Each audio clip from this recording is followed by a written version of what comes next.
Sheila Darlun, pelatih Timnas Indonesia U17 Bima Sakti, meminta maaf atas kegagalan dirinya membawa Timnas U17 Indonesia melaju ke Piala Asia U17 2023. Bima Sakti langsung memasang badan seusai Timnas U17 Indonesia dilumat Malaysia 1-5 dalam laga pamungkas fase penyisihan grup B kualifikasi Piala Asia U17 2023. Bima Sakti menyadari kegagalan ini sepenuhnya menjadi kesalahan pelatih, bukan para pemain. Timnas Indonesia U17 menuai hasil memalukan berupa kalah telak 1-5 dari Malaysia di kualifikasi Piala Asia U17 2023 pada Minggu 9 Oktober 2022.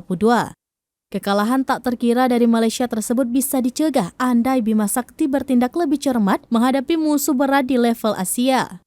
Sementara itu, Malaysia berhak meraih status juara grup B setelah memenangi laga kontra Indonesia.